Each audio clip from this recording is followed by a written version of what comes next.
အားလုံးပဲမင်္ဂလာပါရှင် ABC စင်းစည်းဝါးနည်းပညာသင်တန်းကျောင်းကျူမှာကြိုးဆိုပါတယ်ရှင်ယနေ့ပြောပြပေးမယ့်သင်ခန်းစာကတော့ Photoshop သင်ခန်းစာလေးပဲဖြစ်ပါတယ်ပေါ့ Photoshop ထဲမှာဘယ်သင်ခန်းစာလေးကိုသင်ကြားပေးမှာလဲဆို Lesson 1သင်ခန်းစာလေးကိုသင်ကြားပေးမှာဖြစ်ပါတယ်အဲဒါဆိုကျွန်တော်တို့ Lesson 1 photo လေးကိုဖွင့်ကြည့်အောင် photo လေးကိုဖွင့်ကျင်တယ်ဆိုရင်ဘယ်ထဲကနေဖွင့်လို့ရလဲဆိုတော့ file ထဲကနေ open နဲ့ဖွင့်လို့ရတယ်ဒါမှမဟုတ်ရင် keyboard shortcut နဲ့ဆိုရင် control O ကိုနှိပ်ပြီးတော့လည်းဖွင့်လို့ရတယ်ပေါ့ဒါဆိုရင်ကျွန်တော်တို့ Lesson 1က အံပုံနဲ့ step photo ဆိုပြီးတော့ပုံလေးနှစ်ပုံရှိရပေါ့အဲ့ပုံလေးနှစ်ပုံကိုအမားတို့ဖွင့်လိုက်ဒါဆိုရင်မတို့ဒီမှာအံပုံလေးဒီသင်ခန်းစာမှာဘာကိုရှင်းထားရလဲဆိုတော့အမားတို့ကဘာတူးလေးလဲဆိုတော့ elliptical mask tool လေးရဲ့နောက်တစ်ခုကအလင်းမောင်ချိန်တာလေးကိုရှင်းထားရဲပေါ့ဒါကတော့အမားတို့ပြောင်းလဲပြီးတဲ့အံပုံလေးပေါ့ဒါဆိုရင်အမားတို့အံပုံလေးကိုဘာလုပ်လိုက်မလဲဆိုတော့ခဏတာ minimize လေးလုပ်ထားလိုက်ဒါဆိုရင် step photo လေး step photo လေးအမားတို့ကပြောင်းလဲမယ်ဒီပုံလေးကိုဘာလုပ်မလဲဆိုတော့အမားတို့ကခုနကပုံလေးလို့ပြောင်းလဲချင်တာအဲ့ဆိုအမားတို့ဒီပုံလေးမှာဆိုရင်ပုံတိုင်းမပြောင်းလဲခင်မှာပုံရဲ့ resolution ကိုဘယ်လောက်ထားပေးရလဲဆိုတော့300ထားပေးရတယ်အဲ့ဆိုအမားတို့ပုံရဲ့ resolution က300ဟုတ်လားမဟုတ်လားကိုအမားတို့ကြည့်ချင်တယ်ဆိုရင်ဘယ်ထဲကိုသွားမှာလဲဆိုတော့ image ထဲကနေပြီးတော့image site ထဲကိုသွားမယ်ပေါ့ image site သူ့ရဲ့ shortcut ကပါတယ်ဆိုတော့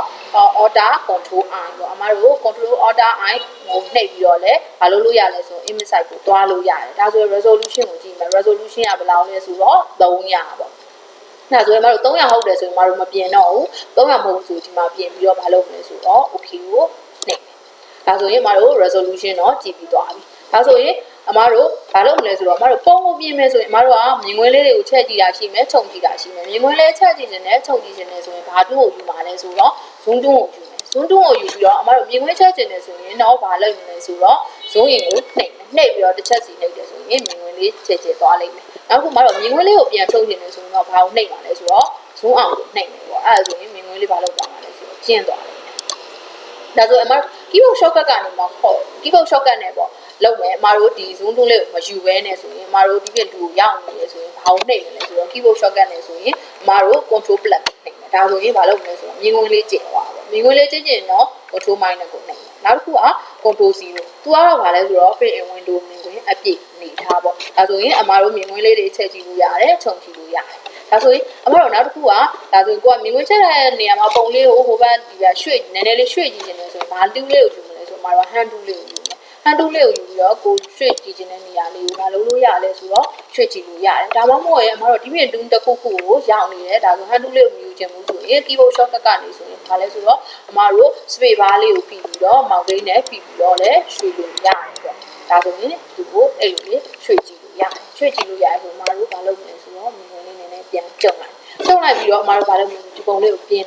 ်တော့မယ်ဆိုရင်အမတို့ဘာမှမပြင်ဘူးလဲဆိုတော့ background layer မှာမပြင်ဘူးသူ့ကိုနောက်ထပ် layer တစ်ခု copy ပွားပြီးတော့ပြင်ကြည့်copy ပွားပြီးပြင်နေဆိုရင်အမတို့ဘာလဲဆိုတော့ပွားချင်တယ်ဆိုရင် background layer လေးကိုဘာလုပ်မလဲဆို create new layer ပေါ်မှာ click ဆွဲလိုက်တယ်ဆိုရင်ဘာလုပ်မလဲဆိုတော့ background copy ဆိုပြီးတော့ layer လေးတစ်ခုပွားလာလိမ့်မယ်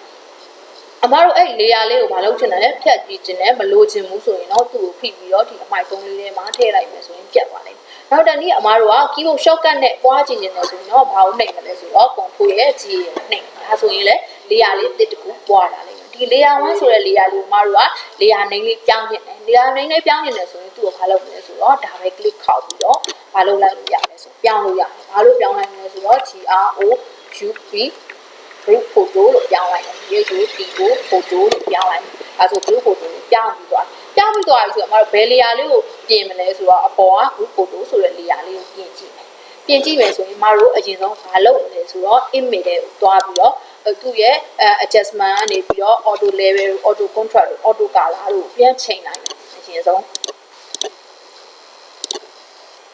းနောက်တစ်ခုက auto color ဒါဆိုချိန်ပြီးသွားပြီဆိုရင်အမတို့ကဘာလုပ်မလဲဆိုတော့ပုံလေးကိုပြင်ကြည့်တော့မယ်ဆိုတော့ဒါဆိုရင်ခုနက background photo နဲ့မတို့ပြင် auto contrast auto level auto color ချိန်ထားတဲ့ပုံလေးနဲ့တူမတူမတို့ကြည့်ချင်တယ်ဆိုရင်မတို့ဒီအပေါ် layer လေးကိုခဏဖျောက်ထားခြင်းနဲ့ဆိုရင်ဒီမျက်လုံးလေးကိုနှိပ်လိုက်တယ်ဆိုဒီ layer လေးပျောက်သွားလိမ့်မယ်ဒါဆိုနည်းနည်းလေးတော့ကွာခြားမှုရှိတယ်ဒါဆိုရင်မတို့အရင်ဆုံးပြင်မယ်ဆိုရင်ဘာတူးလေးကိုယူမှာလဲမတို့ကဒီခေါင်းလေးကိုပဲဝါယူတော့ဖွေးနေခြင်းလေဆိုရင်လေးနေခြင်းလေဆိုရင်ပေါ့အမတို့ဘာတူးလေးကိုယူမှာလဲဆိုတော့ elliptical mask tool ကိုယူမယ်သူ့ကိုယူမယ်ဆိုရင် keyboard shortcut နဲ့ဆိုရင်အမတို့ admin လေးကိုနှိပ်ပြီးယူလို့ရတယ်ဒါဆိုဒီတူးလေးရောက်လာပြီပေါ့ဒါဆိုအမတို့ဒီ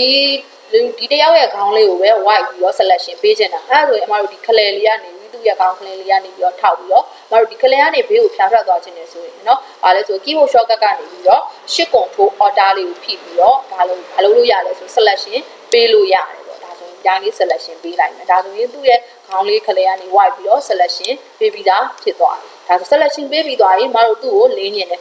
တယ်ဆိုရင်အမတို့ဘာလုပ်မလဲဆိုတော့ cut box လေးကိုခေါ်မယ် cut box လေးကိုခေါ်မယ်ဆိုရင် control M ပေါ့ဒါဆိုရင် control M ကိုခေါ်လို့ရတယ်ဒါမှမဟုတ်ရင်အမတို့နောက်တစ်နည်းနဲ့လည်းခေါ်လို့ရတယ်ဘယ်တွေကလဲဆိုတော့ image တွေက adjustment တွေကနေ cut ကနေပြီးတော့လည်းခေါ်လို့ရတယ်ဒါဆိုရင်အမတို့ဒီဟာလေးကိုလင်းညင်တာဆိုကိုလိုချင်တဲ့နေထားလေးကိုနည်းနည်းလေးဆွဲပြီးတော့ပြင်ကြည့်မယ်ပေါ့ဒါဆိုရင်ဒီလောက်လေးလင်းတာဆိုရင်အမတို့ကကြိုက်တယ်ဆိုရင်တော့ထားလိုက်မယ်မဟုတ်ဘူးနည်းနည်းလေးထပ်လင်းညင်နေတယ်ဆိုရင်ထပ်ပြီးတော့လင်းမယ်ပေါ့မလင်းညင်ဘူးဆိုရင်လည်းပြန် short မယ်ပေါ့ဒါဆိုကိုကဒီနေထားလေးရပြီးကြိုက်ပြီဆိုရင်တော့ okay ကိုပေးလိုက်မယ်ဒါဆိုရင်ဘာလုပ်သွားပြီလဲဆိုတော့ဒီကောင်းလေးလင်းသွားပြီအမတို့ဒီဘေးဟာလေးတွေကဘာလုပ်ချင်တာလဲဆိုနည်းနည်းလေးမှောင်နေတော့မှောင်နေဆိုဘေးကလေယာကြီးပဲဘေးဟာကြီးကိုမတို့ဘာလုပ်လဲဆို selection ပေးမယ် selection ပေးမယ်ဆိုရင်ဘေးကနေပေးလို့ရတယ်ဆိုရင် select ထဲကနေပြီးတော့အပြင်ဘက်ကို selection ပေးချင်ရင် inverse selection နဲ့ပေးလို့ရတယ်ဒါမှမဟုတ်ရင်shift control I ကိုနှိပ်ပြီးတော့လည်းဘာလုပ်လို့ရလဲဆိုတော့ပေးလို့ရတယ်ပေါ့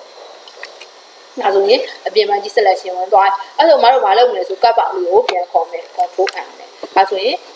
ကပ်ပေါက်လေးကြာလာဒါဆိုရင်အမတို့သူ့ကိုဘာလုပ်ချင်လဲဆိုနည်းနည်းလေးမှောင်ကြည့်လိုက်မယ်မှောင်မယ်ဆိုရင်ဒီမှောင်တဲ့ဘက်လေးနည်းနည်းလေးဆွဲလိုက်မယ်ပေါ့ကိုလိုချင်တဲ့အနေထားဒီဆွဲကြည့်မယ်ဒါဆိုရင်အရန်ကြီးမှောင်သွားပြီနည်းနည်းလောက်ပြန် short ကြည့်လိုက်မယ်ဒါဆိုရင်ကိုလိုချင်တဲ့အနေထားရရင်ဆိုရင်သူ့ကို okay ပေးလိုက်မယ် okay ပေးမယ်ဒါဆိုရင်အမတို့ကအကုန်လုံးကိုလိုချင်တဲ့အနေထားတွေပြင်ပြီးသွားပြီဆိုရင်ဘာလုပ်မလဲဆိုတော့သူ့ကိုဘာလုပ်လိုက်မလဲဆိုတော့ selection ကိုအမတို့ကဖြုတ် selection ဖြုတ်ချင်တယ်ဆိုရင် select ထဲကနေပြီးတော့ဒီ select နဲ့ဖြုတ်လို့ရတယ်ဒါမှမဟုတ်ရင်အမတို့ control D ကိုနှိပ်ကြည့်တော့လဲ selection ပြုတ်လို့ရတယ်ဒါဆိုရင်အမပြောင်းလဲပြီးသွားတဲ့ပုံလေးပေါ့ဒီပုံလေးနဲ့အရင်ကအမတို့ဘာမှမပြောင်းလဲရင်လည်းပုံလေးကွာခြားချက်ကိုဒီကနေမျက်လုံးလေးကိုမှိတ်ပြီးတော့ဖွင့်ပြီးတော့ပြန်ကြည့်လို့ရတယ်ပေါ့ဒါဆိုရင်အမဒီနေ့ရှင်းပြပေးမယ့်သင်ခန်းစာလေးပြီးသွားပြီဖြစ်ပါတယ်အားလုံးကိုကျေးဇူးတင်ပါတယ်ရှင်